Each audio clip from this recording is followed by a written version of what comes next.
Hi, my name is Jacqui-Lee Pryce and welcome to Shadowboxruk. So today's guest is a former WBO super featherweight champion.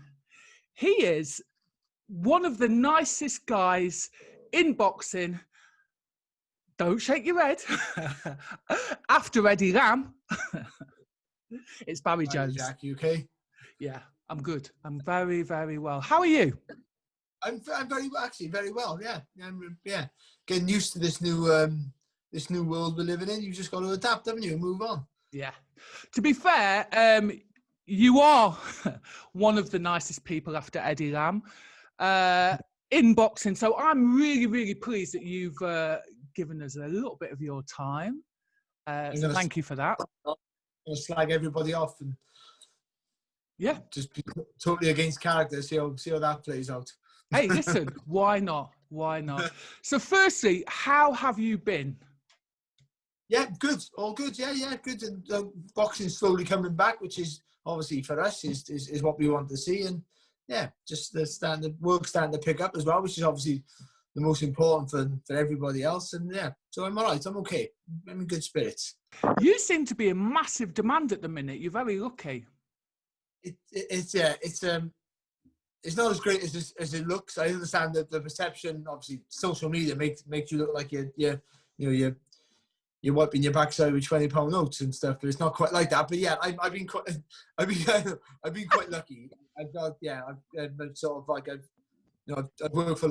worked for pretty much for every broadcaster, UK broadcaster who's showing boxing. So I've been lucky there. Yeah, get some opportunities. Effectively, you've just been selling yourself, haven't you, out there? I was going to say something rude then. I'm undercutting everybody. That's why they don't want me, but I'm just too cheap to turn away. That's the truth. Oh, fair play.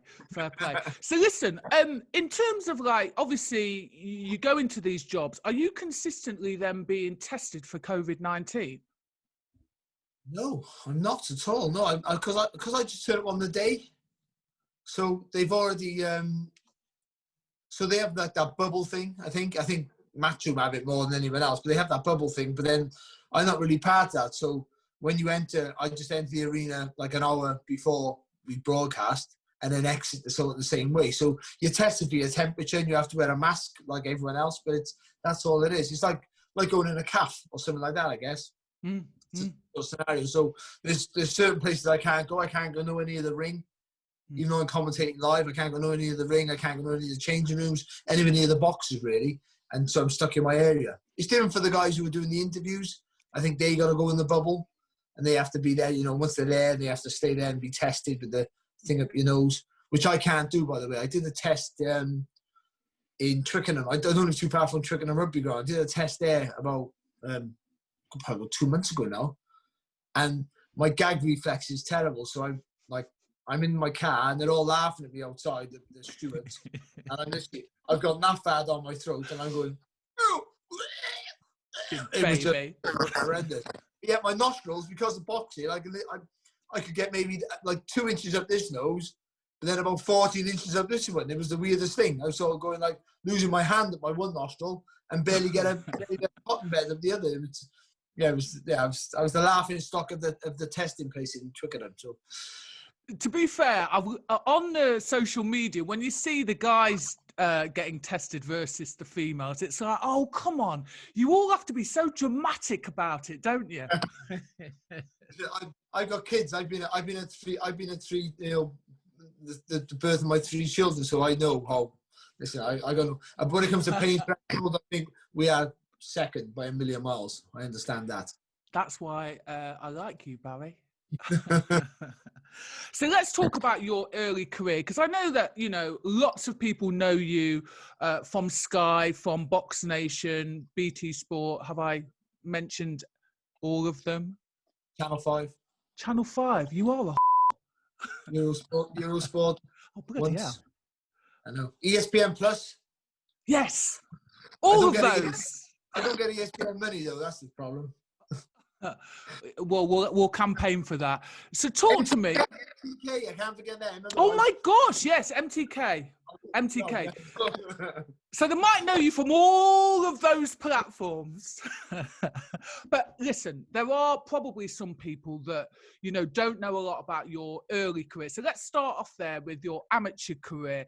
I understand that you first went into your amateur gym via your brother, Stephen. Talk to me about those days. It was, well, I'm from a massive council estate in Cardiff called Ely. So, you know, it's a financially deprived area. So but back when I was a kid, you played on the fields all day. You know, you'd leave the house at 7 o'clock in the morning on a Saturday and come back at 6 o'clock for your tea. That was it. You know, as long as, and so, you know, you were just running around. So you needed things to do. And I wasn't a troubled kid, to be honest. I want to paint the picture that I was aggressive. I wasn't. I was just hyperactive, like I am now. I can't keep still. And so I needed an event. And my brother was very sporty, technically better than me than all sports. Not physically as good, but technically a lot better. And he went down the boxing gym, that's all, one day. And I just followed him because he was my older brother by 3.5 years. And I followed him down, and I wasn't very good. But I loved it because, like other sports, you're only involved for a small part. So the two sports that really captured my imagination were boxing and basketball. I know I'm too small to play basketball, but they were my two loves, and they still are. I didn't want to say anything. I was like, don't say the obvious. Yeah, I can't figure out why I never made it at basketball. But they were my two loves. I loved them. And I love basketball now. I watch it all. I would only have a BT. I got BT originally, not for the boxing. They had basketball. It's back on Sky, not the basketball, but it was for the basketball. I love it, and I watch it all the time. And I'm a Lakers fan because I'm an 80s kid. I was born in the 70s, but I'm an 80s teen. So the Lakers and the Celtics, especially the Lakers, were mainly dominant through most of that decade. So I'm a Lakers fan. So I love it, and I love it this year because we are most definitely going to win the championships. And but that was it. So the reason I love them, you're always involved, even when you don't have the ball, even when you're not throwing punches. You're always involved. You're always having to think, and that engagement with how hyperactive I was, really sold me to those two sports. And obviously boxing. Then I was obviously more suited to boxing because I'm small, and that was it. And I didn't like getting punched in the face, and I never liked that actually as time went on. But yeah, but like anyone else, once you hit the bag with a good shot, or once you go on the pads, then you're hooked. And being from a council estate, you know, being good at a sport like boxing, where I'm from Wales, so rugby is God. Rugby rules everything in Wales, of course. But being good at something like boxing, that's such a kudos to it. Like it really is. It's really I wouldn't have got more respect. I could have been I could have literally had the cure for cancer, and no one would have cared. But being a world champion or a British schoolboy champion or something like that was everything. You know what I mean? It was unbelievable. I won a silver medal in the European Championships, and down my street, people were like, I had like, congratulations. This is European Juniors, mind. This gives from some perspective the biggest moment of my amateur career. But and it was phenomenal. But all of them down my street, they were doors. We didn't know they had placards. They had placards. They were just painting on doors and sticking them up against the lampposts. European silver. Congratulations, Barry, all up my street. Unbelievable. How amazing is that? Isn't it? The problem is, though, they were robbing houses to nick the doors to stick them up against the thing. But that was it. So, like, because it's such a working class sport, if people loved you for it, and you know, and obviously once you're good at something, and then you get respect for that, it's all that. You know, that I never had the fame, of course. I never wanted the fame, but that respect of the people you grew up with and other people, it just is something you can't replicate anywhere else. It makes you fall in love with the sport and being good, to be honest. And I'm not saying I was great, but I was pretty good. And once you get good, especially when you're about 14, 15, when I realised actually I'm not too bad at this, then that was it. I knew what I was going to do. School was forget about school. What an idiot. I want to slap myself in the face just for what I did, but I forgot about school. I knew I want to be a boxer. I was going to be the WBC welterweight champion of the world, like Sugar Ray Leonard, who was my idol, my God. I was going to be him. That was it. Obviously, I was never going to be that weight, or I was never going to be that good, but that's who I wanted to be. And that was all I ever dreamed of from about 14. I was boxing from a younger age, 10 years of age, but 40 was when I was there. That was it. No, I finished up, stopped playing basketball. All of the sports went out the window. I didn't do any sports, didn't play football again. Just boxing. Listen, at the end of the day, you won a world title, and no disrespect, you weren't expected to, though, were you? Let's be fair. I got a phone call. It was like 3.5 weeks' notice. Do you want to fight for a world title? And first of all, I said, F off, and put the phone down. By the way, to Ernie Fossey, who was the matchmaker for Warren at the time. And anyone knows Ernie Fossey, I was lucky I got a phone call back. And I did get a phone call back, and he wasn't so nice, to be fair, and I shut my mouth. But then I said yes. And I didn't ask where, who, how much, or what weight, by the way, because my super featherweight wasn't really my weight, to be honest. I was a super bantamweight, really, to be honest. And then I was parading as a featherweight. I won a title as super feather, like an intercontinental thing, but I was really a super bantamweight. So I didn't know what weight it was. I just said yes. I didn't ask him. And I phoned my dad and I said, Dad, I'm boxing for a world title. And he told me to get lost, and he put the phone down on me. Because where did that come from? Bear in mind, it was only like literally 18 months before I was working in Ireland, and I wasn't boxing anymore. I was an undefeated kid who packed the sport in because I wanted no money or get no opportunities. So it's I tell some kids now today, like, you just don't know how quick things can change in your career, how important it is. You haven't always got to be ready to fight, but you're keeping yourself in shape. Yeah.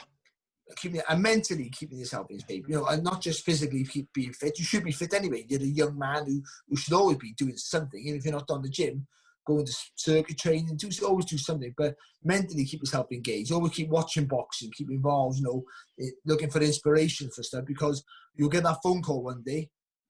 And if you're forced on overweight and a bit down in the dumps, you'll say no. And then you'll never get the opportunity. Look at there was better fighters in my weight in Britain at the time who didn't get. I might say I might have beat them, but on paper they were better, and they could have took an opportunity at that late notice.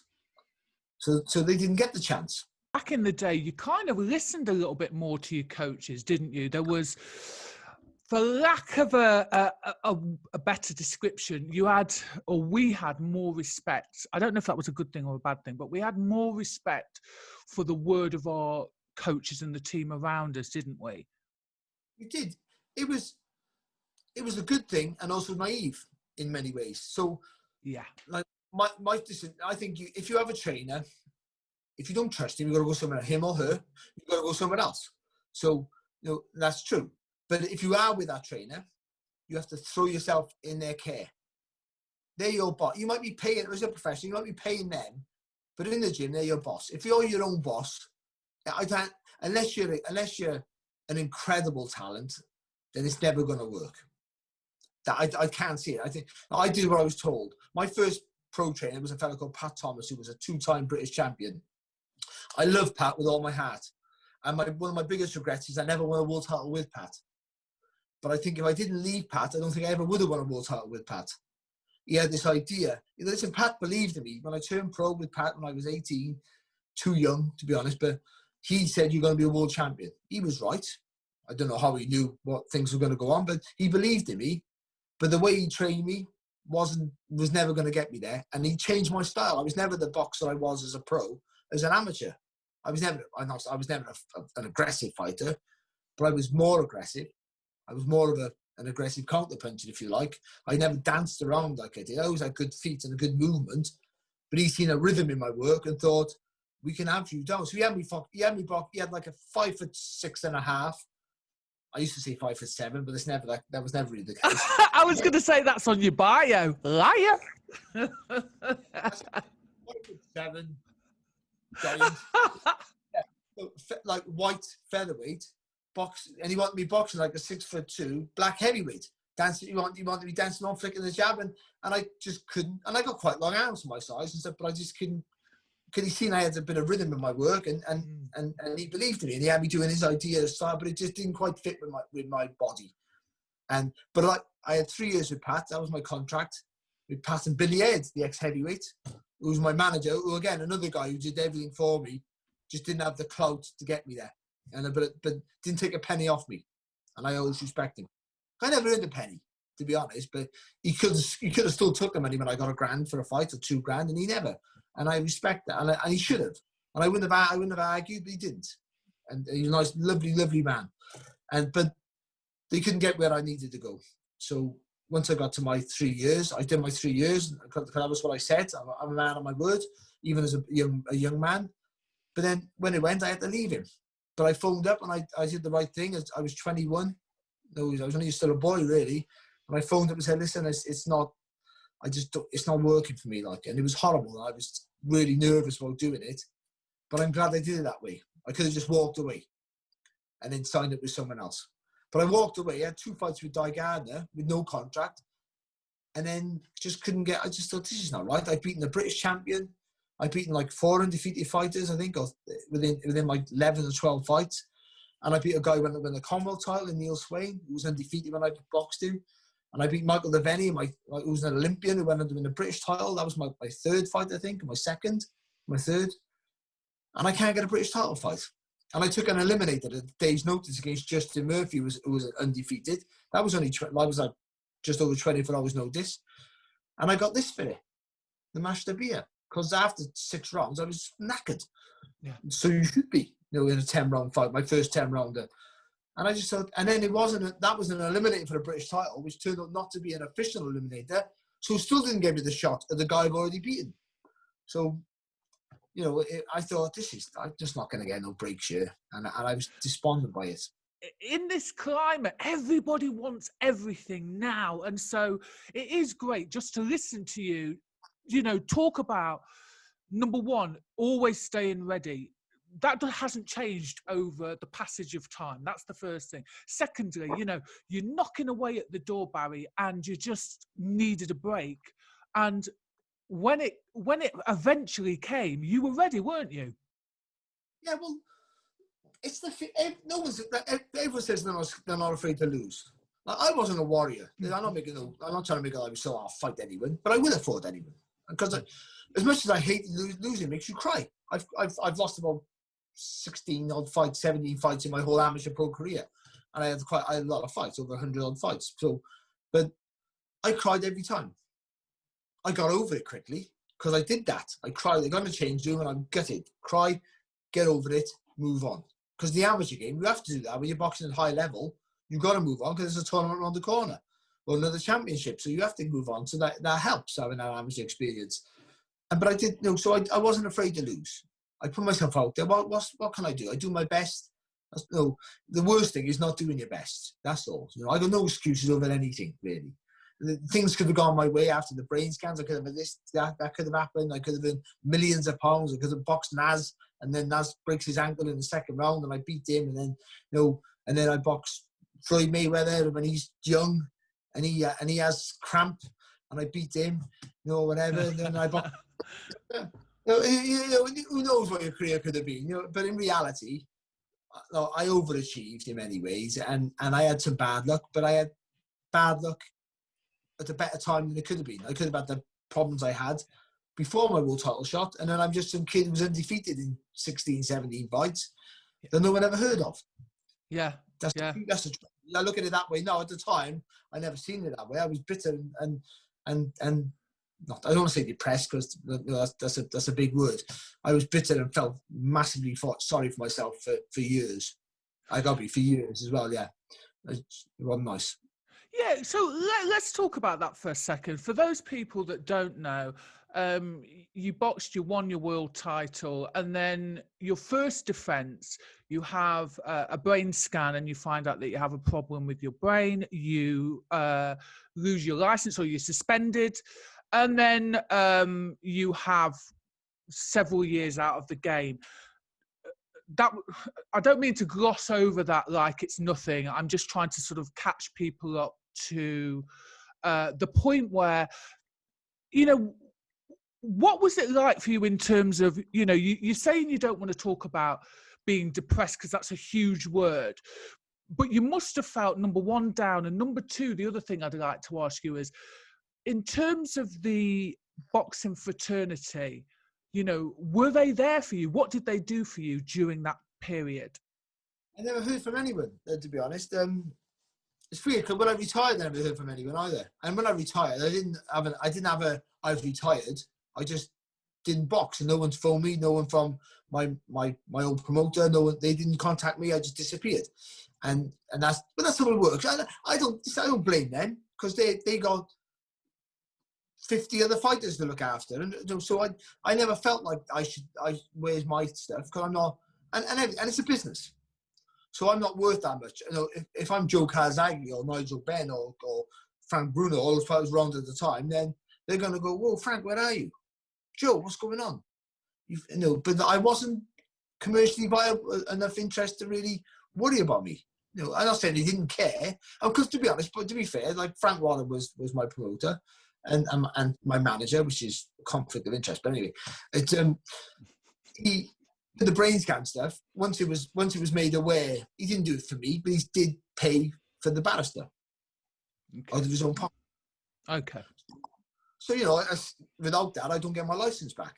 But he didn't do it solely for me. He did it because the doctors that I spoke to, and lucky, Raymond Sell, who's a really close friend of mine, was a very good doctor, was a British boxing board doctor for a while.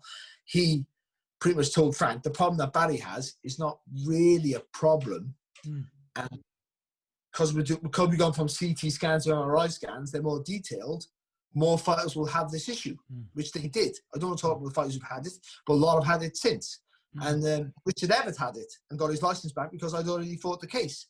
But there's been other fighters since who have been bigger names who have had the same issue, and it's obviously nothing to talk about because I've already proved that it wasn't a problem. And because I got my license back, of course. But they was pretty much, if Barry don't get his license back, that's just a precedent to stop other fighters. If they have this issue, they're going to have to be stopped. And my issue with the boxing board was not so much that they stopped me originally, because they did the right thing. There's a query in my brain scan.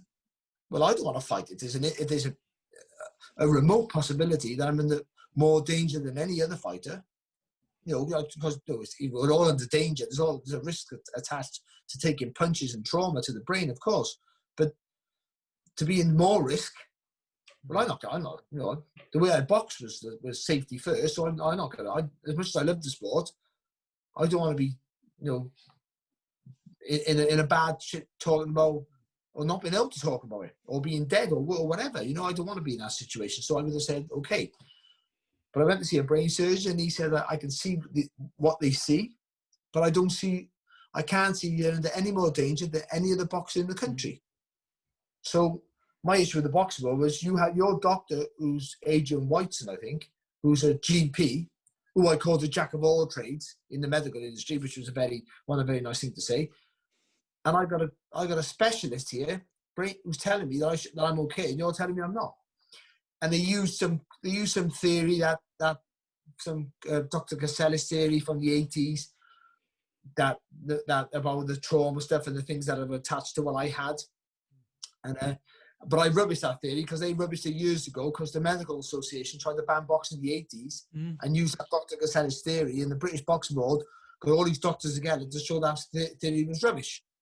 I'm ranting a bit here, but anyway, they could have given my license back and I would have still been world champion, and they never. And I lost my title because of that. And then I didn't box for almost 2 years. And then by that time, my weight went from being a pretty mediocre weight in the world scene to being a phenomenal weight with Diego Corrales. Floyd Mayweather was just on the scene. And obviously the guy who battered me, Yassine Freitas. So, you know, I might have got a few defences under my belt. Or maybe I wouldn't have. But I would have lost it fair and square.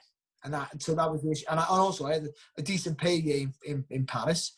And that would have been, and my contract as well, because they sign you win a world title, and they sign you up for like 5 defences. You know, though if you haven't got a bag, and if you're not a massive name, but it was good money. It was like £600,000 or something. And in the mid-90s, for a featherweight like me, I could buy half a card for that. And by the way, those 6 fights, that's you know, back then for someone like me, that would be 2.5 years, 3 years tops. Not like now, a fight a year. That would, you know, you'd be fighting twice, 3 times a year, wouldn't you? You know, that would be the truth of it. And why wouldn't I? Why wouldn't I? You know? Yeah. So that was. So listen, I won the world title in December the 19th. I was due to defend it in January, and then they moved it on to February because they were trying to get it on Sky. Sky didn't want it, I think. Frank was trying to get it to Sky. It was going to be in Paris. I was boxing a well-known fighter from Paris who sold a lot of tickets. And then I actually went to the press conference and everything on the Champs-Élysées as it went. And then they moved it back to April because Sky had a date then, or March, I think. And I had my scan. And that's where it came up. So if it would have went to the original date, I would have got that first defense out of my way. Yeah. So so people sort of like, they look at my record. Usually it looked like I had a world title fight. And then I lost it. I was sort of lucky to get it. And I wasn't good enough. But you know, I think I was unlucky. Absolutely. Absolutely. And I also think you're very gracious, or you're being very gracious with regard to, you know, talking about that period when you weren't boxing, you were suspended and nobody called you. I mean, I don't care, to be quite honest with you, Barry. It doesn't need for someone to be a big name in the sport. You are part of a boxing family, and I'll be honest, I find it, I'm not trying to point fingers, but personally, as a coach, I find that absolutely appalling that you would not contact someone and just go, even if they didn't want to, you know, pick up the phone at that moment in time, just go, I'm thinking of you, you know, get in touch, sending you lots of love. Do you know what I found out about I failed my brain scan? Or I had a problem with brain scan? Was... it might have been Dennis Gilmartin, who was working for Frank Warren at the time. Dennis Gilmartin was really my manager. I dealt with him, not Frank, of course. And Frank had bigger fighters to look after. I think he phoned up my dad. So the British Boxing Board contacted Warren's office, and then Warren's office couldn't get hold of me, contacted my dad.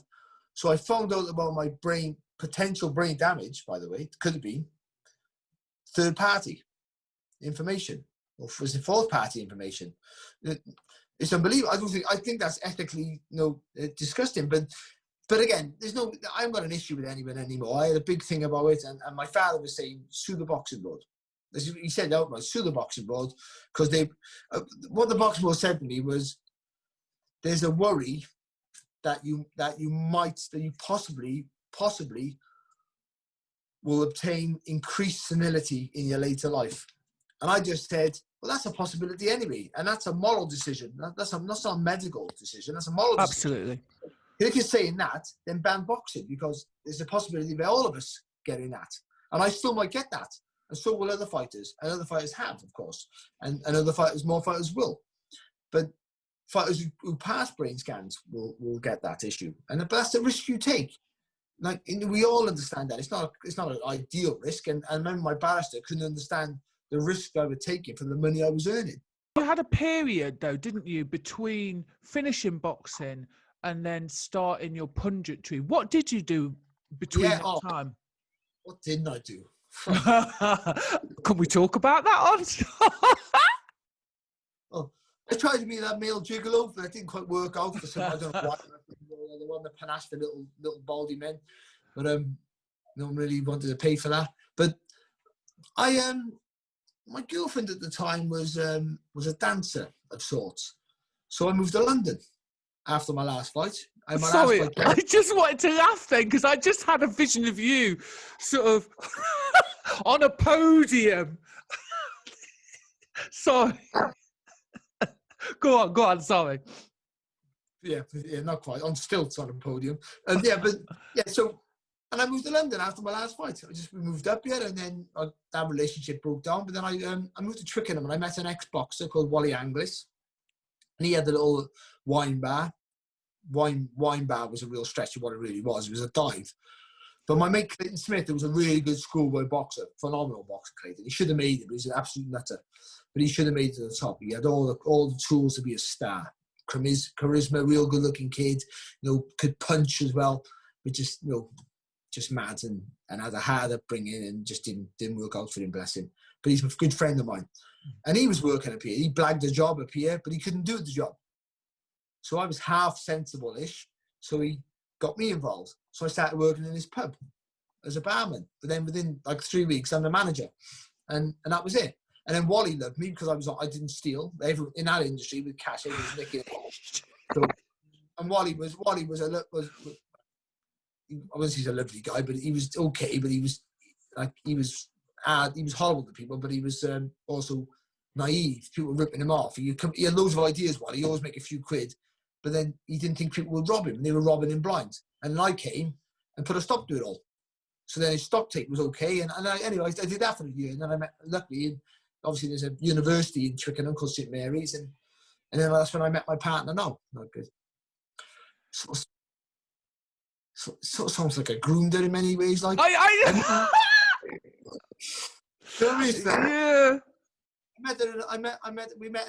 I just hung around the gates.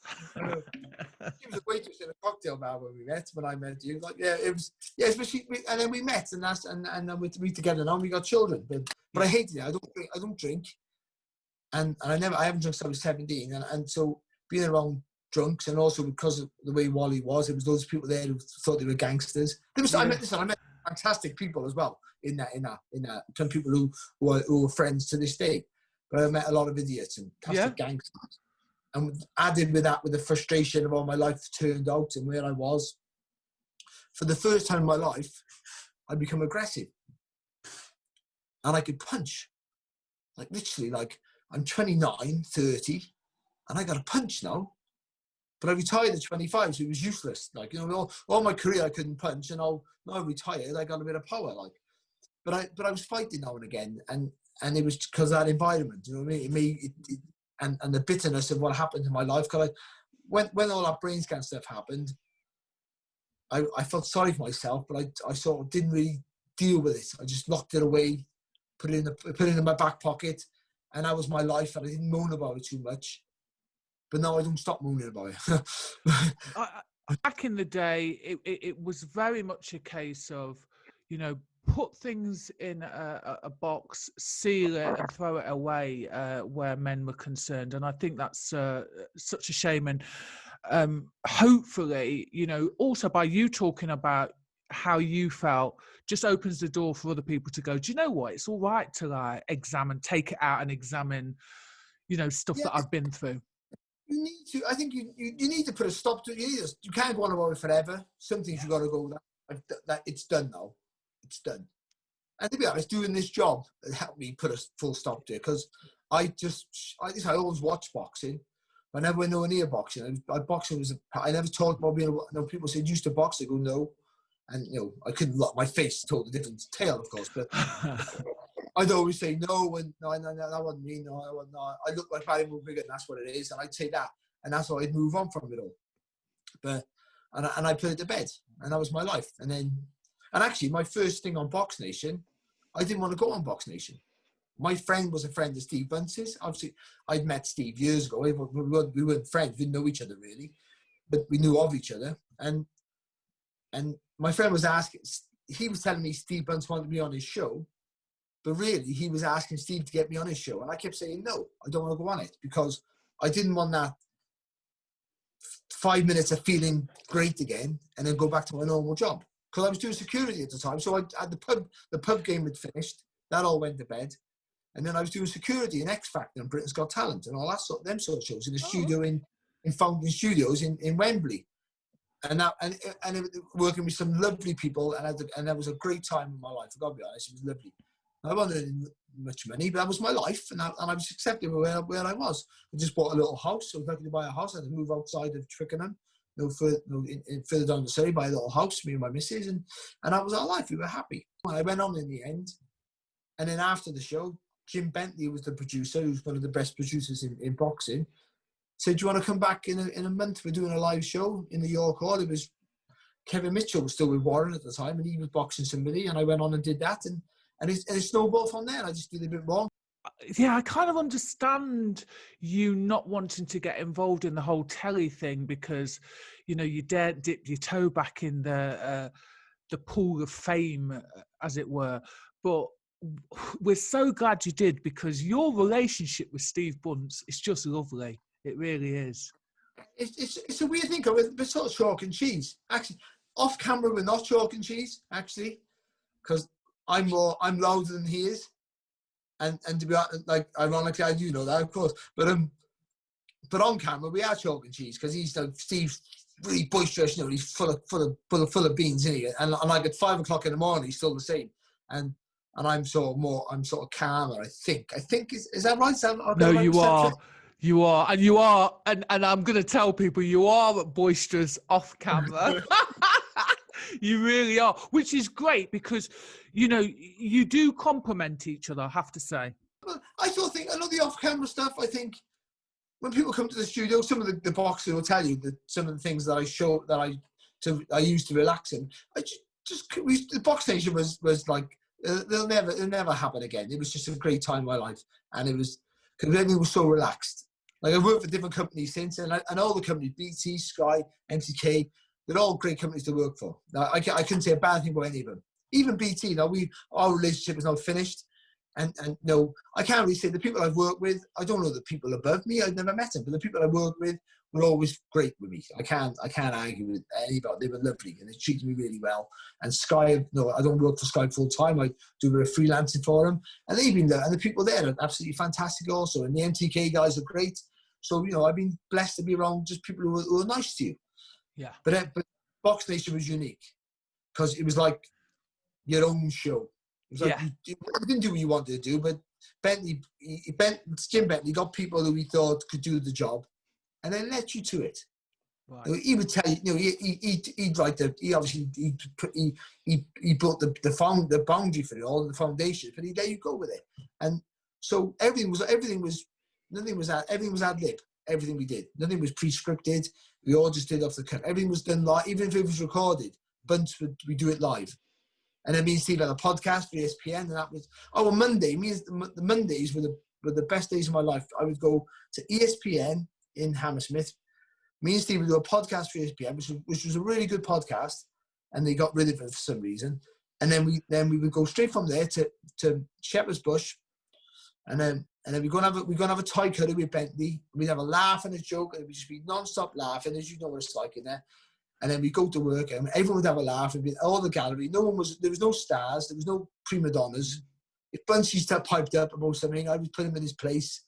You know, because I think when you present the show, sometimes you get like frustrated. You know, if any mistakes made, you get the blame. Yeah. Yeah. So, like, calm down. No, who do you think you are? You know, but it was fine. It was great. All the people we worked with, and it was no. It was just brilliant. No one cared who you were, male, female, black, white. Didn't matter what you were, what you did. You know, your sexual orientation, whatever it was, no one mattered. It was just all there, and it was just one of the easiest, loveliest places to work. I honestly really was. It was just fantastic. I mean, when I came there, the vibe was just. It was a different. I've spoken to Steve about that. There was just a different vibe, and what I thought was amazing was the diversity. I spoke to him about that. I mean, and he, you know, says it was me. It was all me. I know. I seen it. I seen it. You might know him. It was me. What? It wasn't. It's just the way it was. You know, it's just the way it was. No, but who cares? I mean. Yeah. Like, I don't care. Who cares? I don't care who I'm working with. If they're nice people, if you're nice, you're nice. If you're not nice, you're not nice. I think that's where you got to look at stuff. I understand the bigger picture issue, and I do understand that. But I mean, from a personal perspective, it makes no difference to me if you're a man or a woman, and what colour you are, you know, what you like. If you like to wear, you know, if you're a bloke who likes to wear women's dresses, and I don't care. If you're a woman who likes to wear men's underpants, I don't care what you do. What you want to do. If you're nice, you're nice. And not just nice to me, nice to people. Yes. They're nice to, no matter what your thing is. We all got our own little thing that we like to do and what we're interested in. I can't even tell you what I'm into. I was about to say, between you and me, disgusting. I'm an animal. I don't want to even know. But I'm nice to people, so I get away with it. Yeah, and you are actually one of the few commentators, I'm gonna be totally honest, that I actually listen to. You know, the technical knowledge that you deliver whilst watching a fight. So sorry, but some people I'm just have to turn it down. I'm just like, you're trying to fill the space with just noise. I don't know. I find it hard to take. I thank you, by the way. I find it hard to take compliments, but I do want them and I need them. So please, promote me further. But no, I don't know. I think with social media. See, I think there's a pressure on, especially commentary more than punditry. There's a pressure on what you say because you get criticised all the time. I got criticised this weekend or this Wednesday. I did a show for Sky, and I had Tyler McKenna beating O'Hara Davis.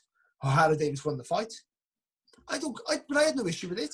I had no issue. I know O'Hara Davis won. It was all the rounds were nip and tuck. They were all close. They were hard to score. So the judges seeing him, there was no issue with it. I can only say how I seen it. No, I had McKenna by 3 points, but I didn't say he walked the fight, because it can be every round can be nip and tuck and a war. But one guy can win every round. That's the way boxing works. The scoring, it can look like on paper you walked it, but actually every round's been a war. And it's not a 10-round fight. That fight in particular, it's 10 one-round fights. That's what it is. Every round is an individual. To the judges, is an individual fight. They judge that round as a fight on its own, give the card away, and then round 2 is a new fight in their mind. They can't have no reference on how close the last 2 rounds were. You give them 2, or I better give one to him, can I give the last 2 to this one? You have to just judge it as if there's 2 different people in there, and take that round on its own merit. So you can have a massive disparity in scorecards. People go crazy about them. I can't believe it's that much. And then I got called all sorts of names for that because I didn't think O'Hara won. I was biased. I'm biased. I'm not biased. I don't mix with fighters anymore. I don't try not to be friendly with fighters because I don't want to favour anybody. I don't know O'Hara Davis. I know about O'Hara Davis and I know his issues that he's had, but I don't care. That makes a difference to me. I might not like him as a person. I actually don't know him. I don't care, like or dislike him. But I hope that'll have no relevance or preference on how I judge a fight. If he beats you, he beats you, I think. I think social media puts pressure on people to try and edge towards what they're saying. So I turn my phone off when I commentate. Some boxers will have a look in between rounds. I don't go on social media because I've tried it before. And then you'll second guess yourself. You've got to see it how you see it. And sometimes you get it wrong. Sometimes you're right. And you can sometimes accidentally always talk about one fighter. You might say well, he's doing bad all the time, but it still sounds like a bias. I'm going to back you up here because I'm a judge, right, on the amateur scene. So I'd like to think that I can read a fight well. I go into gyms and I do X, Y, and Z with the filming. That's a different thing to me talking about, like yourself, if we're discussing a fight. With our knowledge, you have to be honest about how we see it. And I do find that a lot of people get upset by my honesty. And it's like, well, that's me.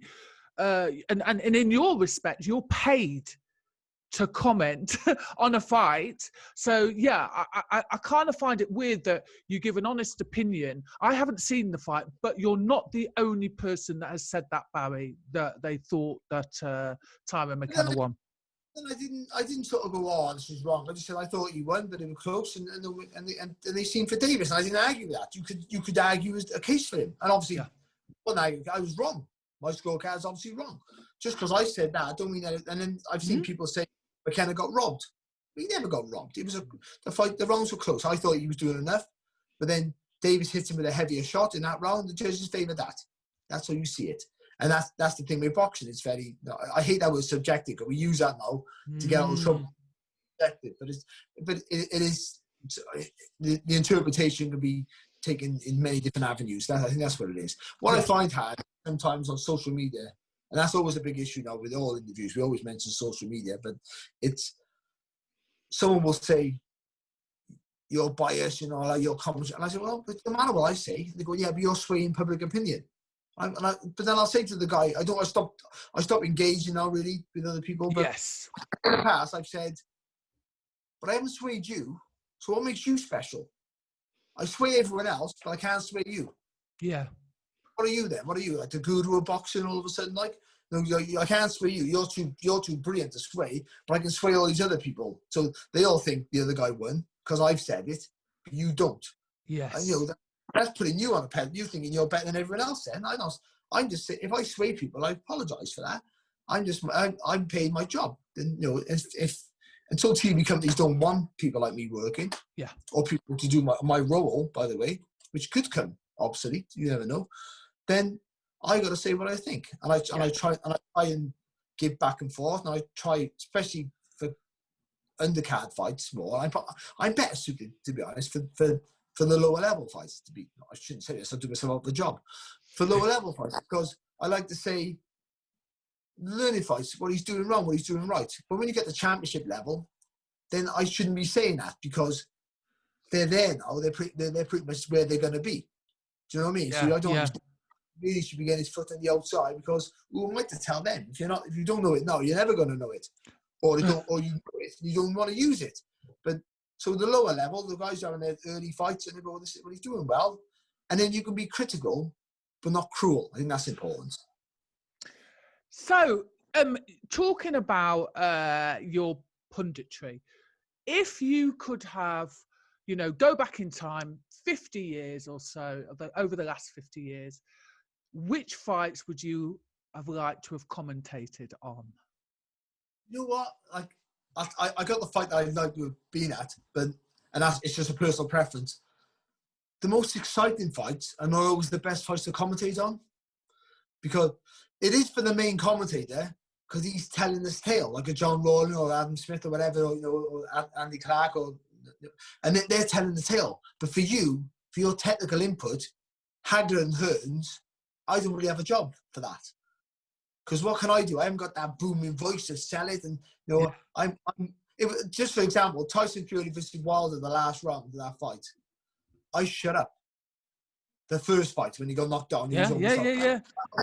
I shut up and let John Rawlins do a fantastic job, because it was so exciting. Yeah. That me and the Jacqui with, you should really just pivot on the front foot. We'd have spoiled it.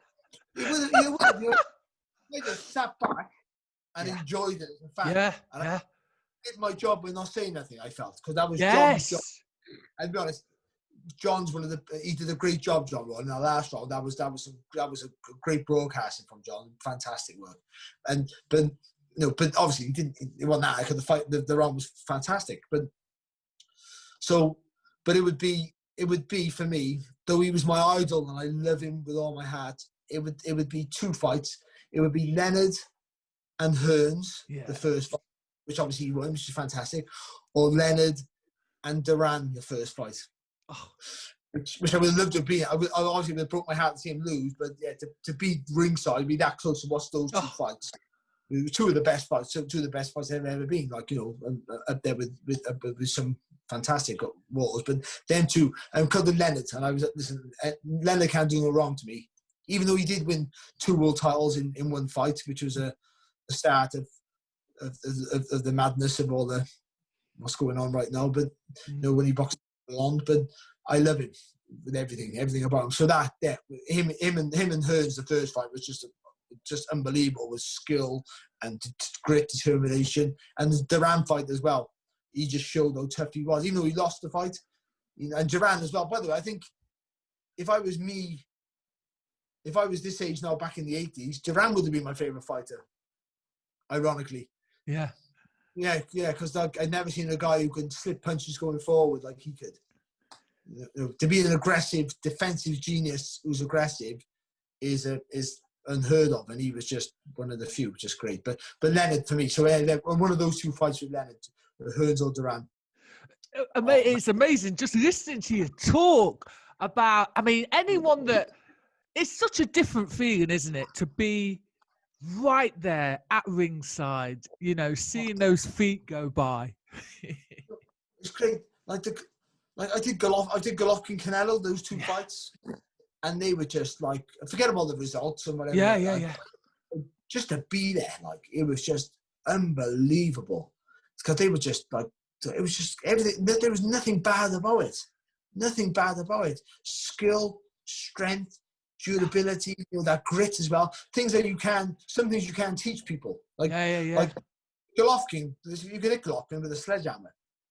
But I tell you what, if he might not know, but he had the best chin in boxing. Yeah. And number two was Canelo. Because some of the shots he took off Golovkin, he just walked through them like they were nothing. And I was like, shake it off. And to see what Fury did against, the first fight was tremendous. He boxed so well, but the second fight, the way he went about, he did everything he shouldn't do and still beat him. You just go.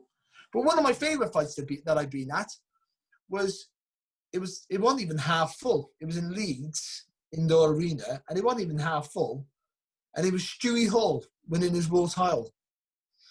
It's weird, isn't it? Stewie Hall. It was just. It was like close to Christmas, and Stewie Hall was like me.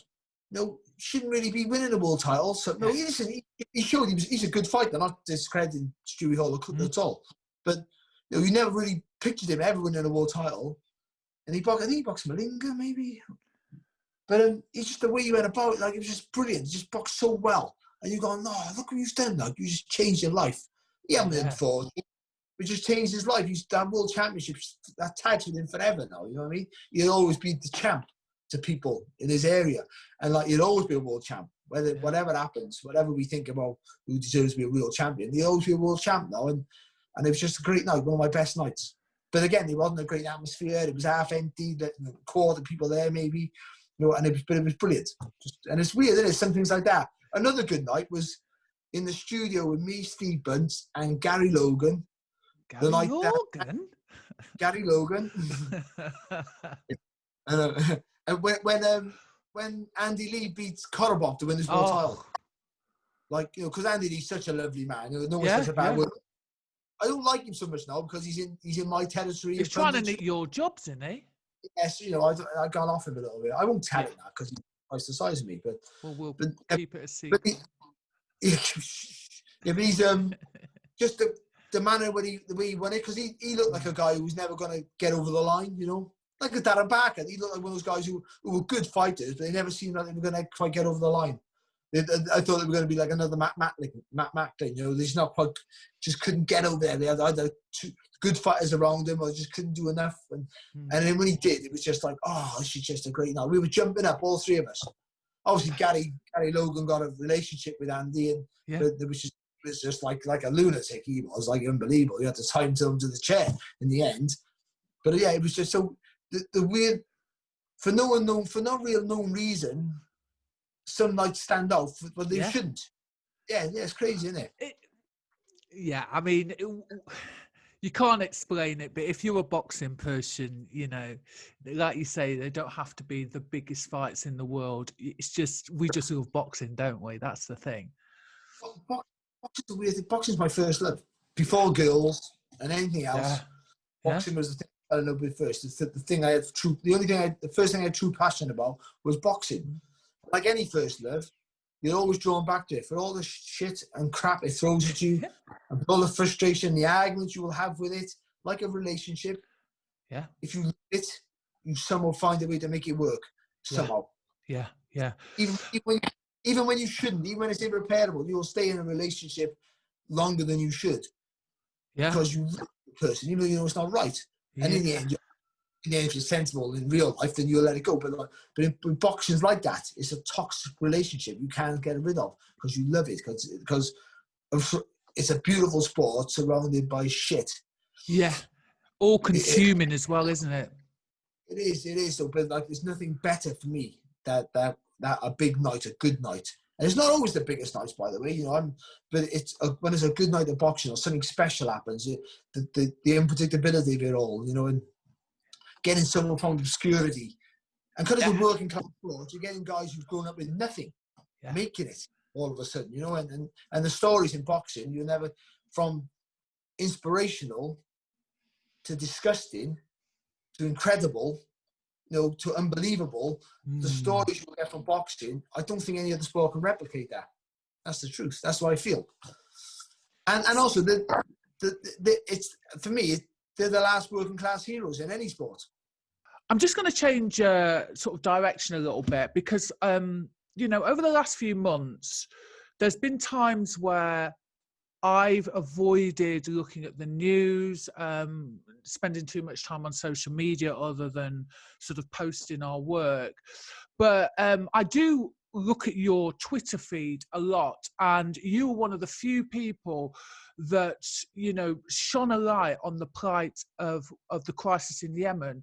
I just wanted to ask you a little bit about that, because you seem really frustrated that the mainstream media haven't picked up on this, or haven't promoted is not the right word, but haven't discussed it enough. Well, they're closing their eyes to it. It's clear to see. I'm not political at all, so I don't get involved with stuff. I to be honest, it's just, I don't see myself as a public figure. I'm not a big enough name to really make a shout over stuff. So no, I don't feel like it's my place in many ways. But my grandfather's from the Yemen. My grandfather's dead now, but my grandfather's from the Yemen. He's from Little Aden.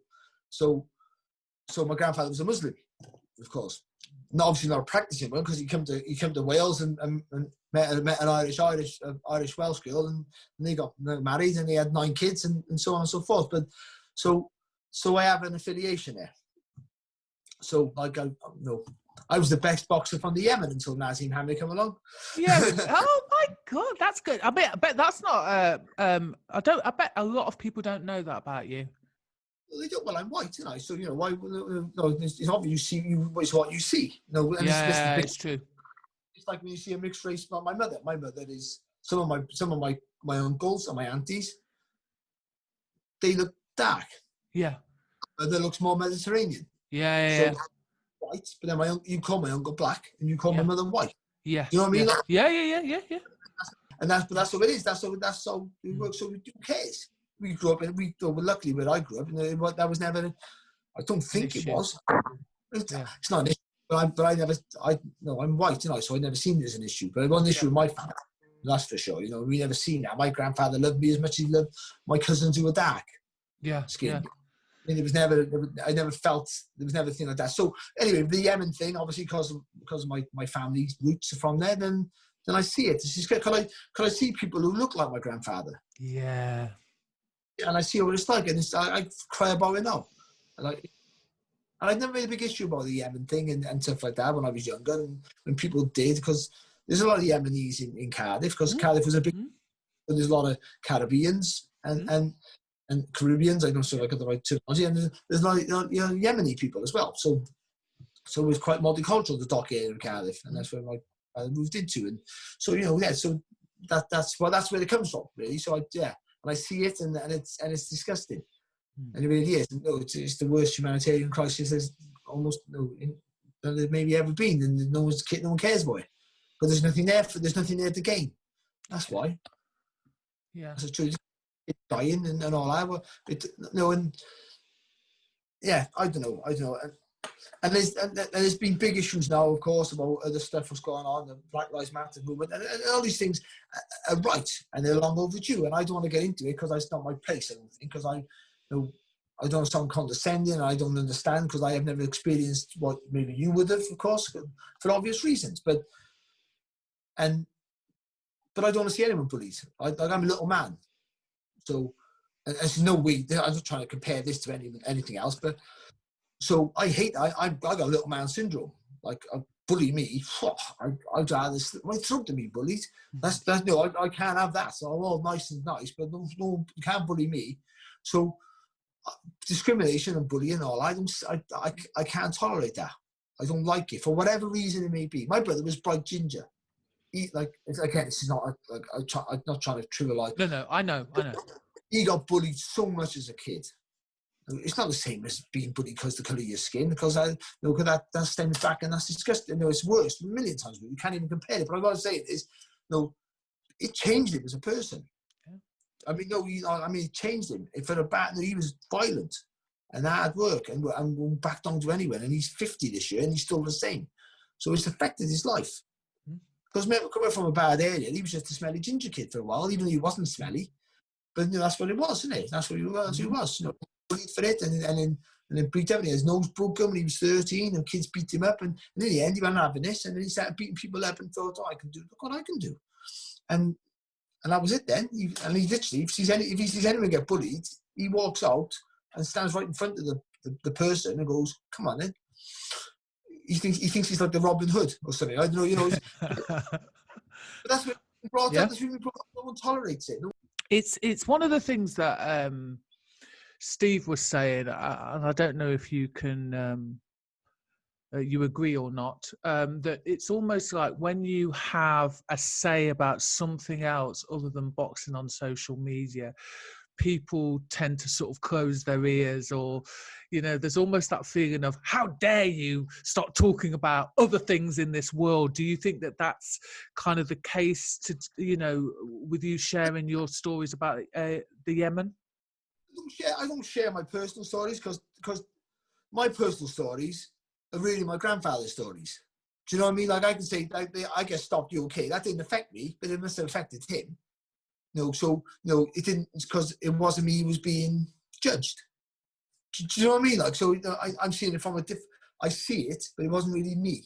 So I can't really, so it's not my, it's never really my battle or anything. I can't get the words across. So, I can't understand how it feels, ever. You try and empathise with it and all, but you can't really understand. And the thing I find hard now is I don't want to keep my job up for anyone, by the way. But, well, it was a big deal. People want to listen. But now people are talking, and people are going, hang on a minute. We get defensive. Everyone gets defensive. And I think, all this Black Lives Matter, White Lives Matter too. And I do understand. As a white person, I understand that. I understand what people are trying to say. I understand what people say, oh, hang on a minute, White Lives Matter too. But no one's saying that.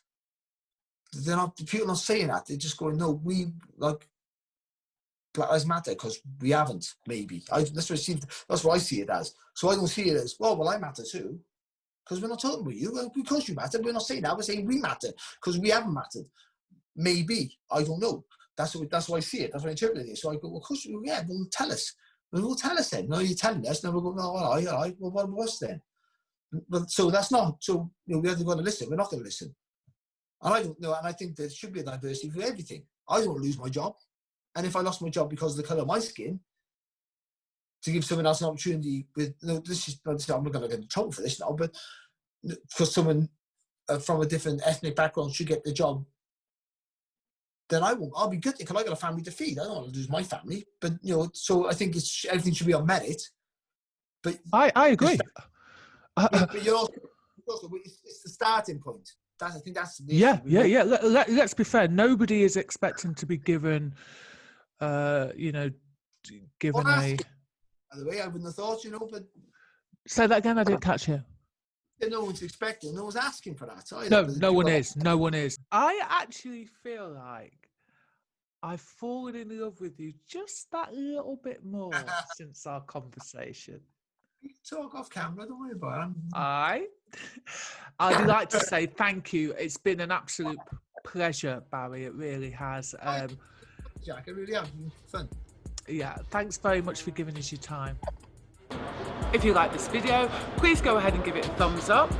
If you're not a subscriber of Shadowboxruk UK, we'd love to see you, so please go ahead and subscribe now.